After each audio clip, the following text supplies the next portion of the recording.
Witnesses of the crash of Flight 587 over the Rockaways are speaking out. They're claiming they clearly saw an onboard explosion before the crash. As Long Island reporter Carolyn Gusoff tells us, they are demanding a hearing.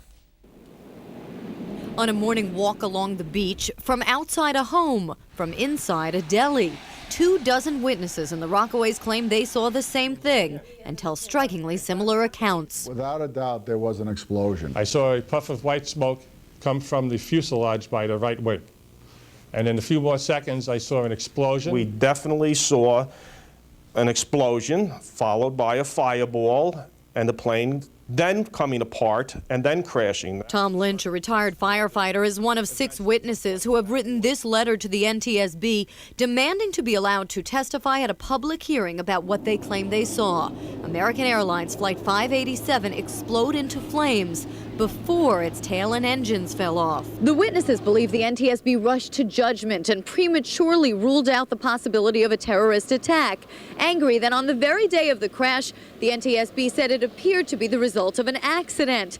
The NTSB hasn't ruled out terrorism, but at the same time has said there's no criminal element to the investigation. It's never mentioned any in-flight explosion. The focus has been on mechanical failure and most recently pilot response. We've had great cooperation from the FBI. They have done a lot of the witness interviews. They provided us a lot of good information. At this point, because we do not see any evidence of criminal activity, they're largely engaged on other fronts. But the point of fact is, if we should see anything, the minute we did, we'd be in touch with them, and I'm sure they'd be back on the case. Aviation experts say there could have been an onboard fire as a result of an engine separating. But these witnesses insist the fire came first. They do not feel their voices are being heard by those investigating. As a former police lieutenant and 34 years with the police department, you don't discount witness statements. You interview every witness and then you come to a conclusion. The way they're talking, they've made up their mind and they're not going to take what we saw into consideration, which I think is wrong. Carolyn Gusoff, News Channel 4. It has been almost 6 months now since the community that lost so many on 9/11 was then hit with one of the nation's worst aviation disasters ever, literally in their backyards. Carolyn Gusoff went back to Belle Harbor to see how that community is healing. This is my wedding album, all of this right here. It's all Jerry Pompanio has left of her life before November 12th. Charred photos from her wedding album. Nearly everything else, including her husband Franco, was taken from her that day. The house exploded. It was a unbelievably loud explosion, debris flying all over. The whole house shook. Miraculously, Jerry and her teenage daughter survived in the only room of their house left standing after the impact. I see the piece. The engine fall down first, and after that, the bundle, the truck go all the way in. In an instant, homes were ablaze, an inferno that consumed 5 lives on the ground. Helen and Thomas Concannon, Kathy and her son Chris Lawler, and Franco Pompanio. Jerry now rents a home blocks away and plans to rebuild. It just shows you how your life can change in 10 seconds. He was here, and then he was gone, and so was everything else. But while she and so many others here desperately want to know why Flight 587 crashed, Belle Harbor is healing. The massive crater left by the Airbus is now filled in. Grass grows where flames raged. A fence etched with handwritten prayers surrounds lots where homes stood, and the shops are busy again. But children still flinch as planes fly overhead. Michael Morley, a police inspector, ran on duty to the crash scene only to learn that his own home had been hit, with his 2-year-old son inside. The whole house was on fire, so he witnessed all of it. So, it's scary trying to keep him in the neighborhood at the same corner, because every day if we stay here, he's going to look out and see the site. Remarkably, nearly everyone who lost a home in the crash intends to rebuild. If not here on Beach 131st Street, then elsewhere in Belle Harbor. After suffering through back-to-back nightmares, they say it's this community that's been a lifeline. This community lost over 80 people in the September 11th tragedy, and then about a month later we had the plane crash. I don't know how much more you can ask of a community to take, yet this community has circled the wagons. And they've gotten some help from Albany and Washington, funding for counseling for local kids, and a promise from the FAA that starting next month, Planes will be rerouted away from the Rockaway Peninsula. We don't live in Kansas among crickets chirping at night. We know we live in a big city near a big airport, but we're asking just for a little bit of consideration. Jerry Pomponio says she's looking for something else. Those 5 people and the other 260 people on the plane should not be, their deaths shouldn't be in vain. The knowledge of what caused the crash. Carolyn Gusoff, News Channel 4. Some big changes are coming for the nearly 1,000 daily flights in and out of Kennedy Airport. The changes promise to make life a little easier for the people who live underneath the flight paths. Carolyn Gusoff is at the airport with details. Carolyn? Well, Sue, this week marks the beginning of a change in the way some airplanes fly out of Kennedy Airport. It will be a change in flight patterns. It's an attempt to answer years of complaints from the people who live just south of the airport. But some of those residents don't think the changes go far enough. Charlie Meyer hasn't noticed a change. He says the jets still roar over his Belle Harbor home.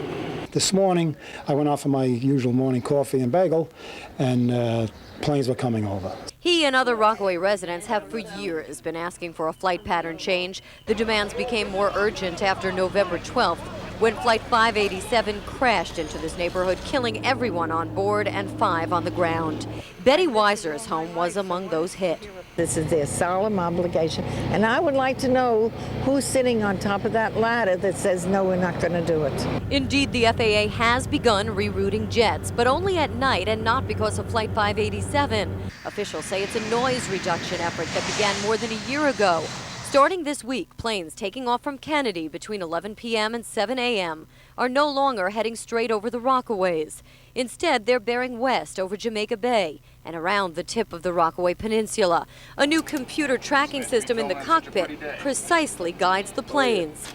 But doing it during the day, officials say, would cause flight delays. If aircraft are all restricted to one flight path, then you can only go as fast as the slowest airplane. The FAA will consider rerouting some daytime flights. It's our intention to look at some hours during the day to see if they would be possible candidates to use it during the daytime. So for now, relief will come only at night. Local leaders say they're not satisfied. Having the FAA agree to do it is one thing. Getting the pilots to listen to the control tower is another thing. I mean, clearly they're not supposed to be flying over as much even before this, but they just do basically what they want anyway.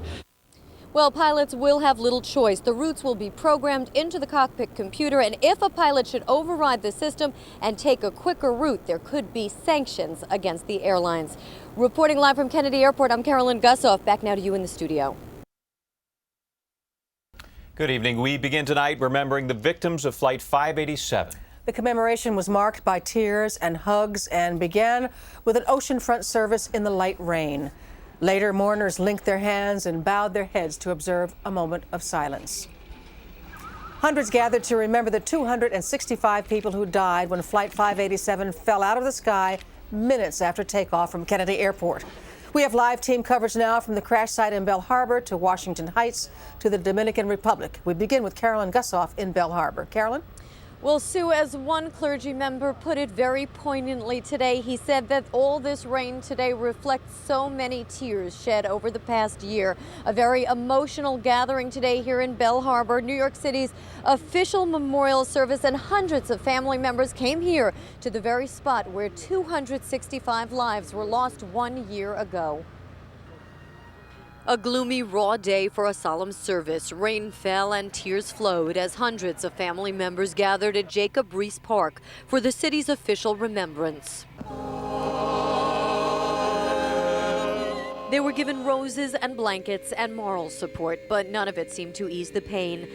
You wake up every day asking God, why? For some, it's still an unbearable burden. 260 souls headed from Kennedy Airport to the Dominican Republic when 100 seconds into Flight 587, the Airbus spiraled to the ground. For some, those last moments are too awful to contemplate.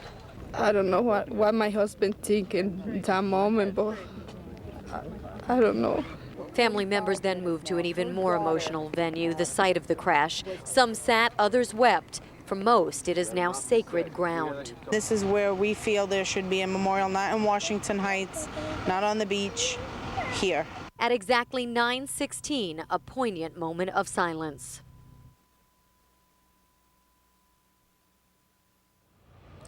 Well, some family members spent many hours here in the rain, some telling us that they were disappointed that the city's memorial service was not longer, but others just saying more than anything, they simply want definitive answers as to what caused the crash of Flight 587. Reporting live in Belle Harbor, I'm Carolyn Gusoff. We go now to my colleague Greg Sergel with more on how the people here, the residents of Belle Harbor, have coped with this tragedy. Greg?